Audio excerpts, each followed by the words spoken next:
இன்று அகில இந்திய அண்ணா திராவிட முன்னேற்றக் கழகம் தலைமையிலான கூட்டணியில் வருகின்ற சட்டமன்ற தேர்தலில் பாட்டாளி மக்கள் கட்சி இணைந்திருக்கிறது. எங்களுக்கெல்லாம் மகிழ்ச்சியான ஒரு தருணம்.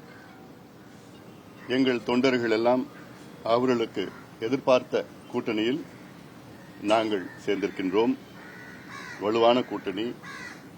எங்களுடைய நோக்கம் மக்கள் விரோத திமுக ஆட்சி, ஊழல் செய்கின்ற திமுக ஆட்சி, பெண்களுக்கு எதிரான திமுக ஆட்சி, சமூக நீதிக்கு எதிரான திமுக ஆட்சி, அரசு ஊழியர்கள், மீனவர்கள், மாணவர்கள், தொழிலாளர்கள், அத்துணை உழைக்கின்ற வர்க்கத்திற்கு எதிரான ஒரு ஆட்சி, ஊழல் ஆட்சி நடைபெற்றுக் கொண்டிருக்கிறது திமுக ஆட்சி. அதை அகற்ற வேண்டும் என்ற நோக்கத்திலே அதிமுக தலைமையில் ஆன கூட்டணியில் நாங்கள் இணைந்திருக்கின்றோம்.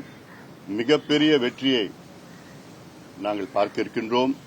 காரணம், சமீபத்தில் கூட 100 நாட்கள் நடைபயணம் மேற்கொண்ட பொழுது அங்கே கிராமத்திலிருந்து நகரத்தை வரைக்கும் திமுக மீது மிகுந்த கோபத்தில் மக்கள் இருக்கின்றார்கள். கோபம் கூட சொல்லணும்னா ஆத்திரத்தில் இருக்கிறாங்க. தேர்தல் எப்போ வரும் காத்துட்டு இருக்கிறாங்க. உறுதியாக எங்கள் கூட்டணி மிகப்பெரிய வெற்றி பெற்று அதிமுக ஆட்சி அமைக்கும், தமிழ்நாட்டில் ஆட்சி அமைக்கும். அனைவருக்கும் நன்றி, வணக்கம். அல்லது